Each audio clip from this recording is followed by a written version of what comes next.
Olá, boas-vindas a mais uma análise nossa. Hoje, a gente vai focar em uma das práticas mais globais e duradouras de toda a história. Uma tradição que ultrapassa fronteiras e séculos. O nosso objetivo aqui é decodificar, de um jeito bem claro, a estrutura e a história por trás dessa devoção incrível que acabou moldando culturas no mundo inteiro. Para começar, olha só que paradoxo interessante. Como é que um simples cordão físico, feito lá atrás só para ajudar a contar 150 orações, acabou virando o que muita gente hoje chama de uma arma espiritual invencível? É literalmente fascinante pensar como algo tão silencioso e focado na contemplação ganhou essa reputação de força gigantesca ao longo do tempo. Bom, vamos dar uma olhada rápida no nosso roteiro de hoje. A gente vai passar por 5 pontos fundamentais. Primeiro, o que é o rosário. Depois, a estrutura e os mistérios.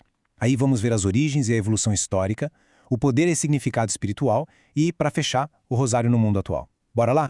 Ponto número 1. O que é o rosário? Vamos olhar para o objeto físico.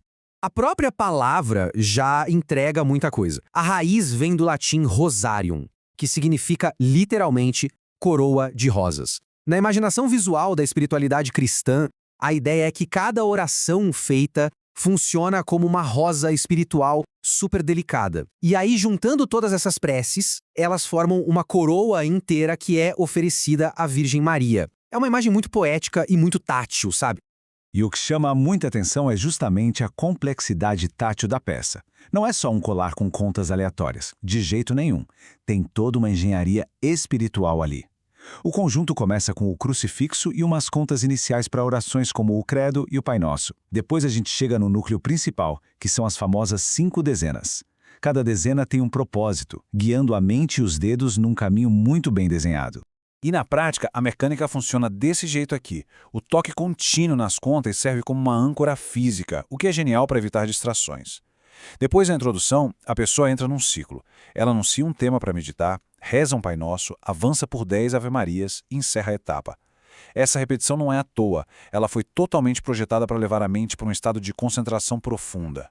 Ponto 2. A estrutura e os mistérios. Focando na vida de Cristo. Aqui tem um detalhe que surpreende muita gente. Por mais que as orações repitam saudações à figura de Maria, o foco mental está totalmente centrado na vida de Jesus Cristo. A oração é dividida em 4 conjuntos de mistérios. Então, enquanto os dedos passam pelas contas, a mente revisita eventos históricos. Os gozosos focam na infância, os dolorosos na crucificação, os gloriosos na ressurreição e os luminosos na vida pública de Jesus. É tipo uma trilha sonora repetitiva para ajudar a visualizar cenas do Evangelho. Tem uma frase do Papa João Paulo II que resume com perfeição como a Igreja enxerga isso. Ele chamou o rosário de compêndio do Evangelho. Isso significa que não se trata de uma repetição vazia. Na visão oficial, é um super resumo estruturado de toda a história cristã, condensado num formato que cabe exatamente na palma da mão. Vamos ao ponto 3. Origens e evolução histórica. De monges a papas. Para entender o peso dessa tradição, a gente precisa abrir os livros de história. Lá nos primeiros séculos, os monges do deserto tinham o costume de recitar 150 salmos todo santo dia. Só que como o povo em geral não sabia ler, tiveram a brilhante ideia de substituir esses salmos por 150 ave-marias. Lá pelo século XIII, a organização dessa prática foi atribuída a São Domilos, e a coisa foi ganhando reconhecimento papal com o passar do tempo, com marcos incríveis em 1571, depois em 1917, até chegar em 2002, quando novos mistérios foram adicionados à estrutura. Falando em 1571, esse é um dos capítulos mais intrigantes da história. A Europa estava encarando uma ameaça militar gigantesca do Império Otomano. Os registros contam que o Papa da época, São Pio V, convocou toda a cristandade para rezar sem parar. O que aconteceu depois foi uma vitória da Liga Santa na Batalha de Lepanto, que os estrategistas achavam praticamente impossível. Por causa disso, o Papa criou a festa de Nossa Senhora do Rosário no dia 7 de outubro, entrelaçando para sempre essa oração a uma vitória militar monumental.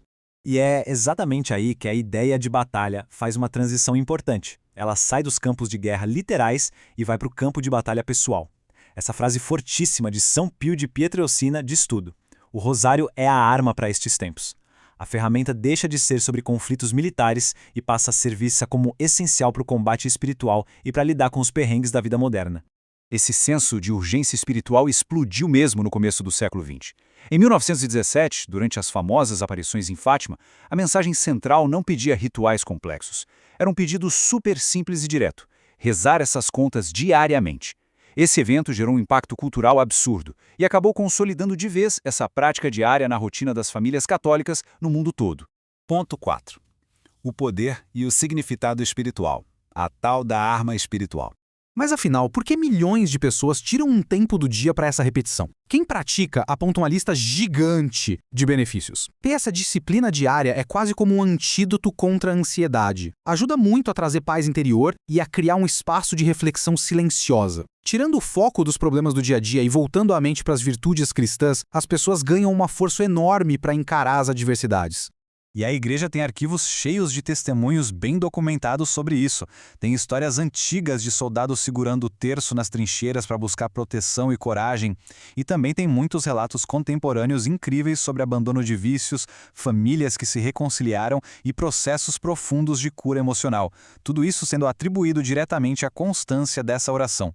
Fora o lado individual, tem uma força comunitária enorme envolvida. Vários líderes do Vaticano já deram a essa prática o título oficial de oração da família. Historicamente, o simples ato de sentar todo mundo junto no fim do dia para rezar virou uma ferramenta poderosíssima de união, criando um momento compartilhado de silêncio, disciplina e muita perseverança dentro de casa.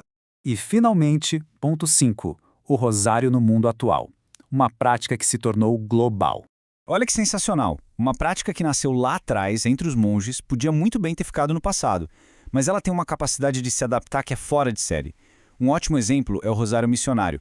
Ele usa contas de cores específicas, e cada cor representa um continente diferente. O verde é a África, o branco é a Europa e assim por diante.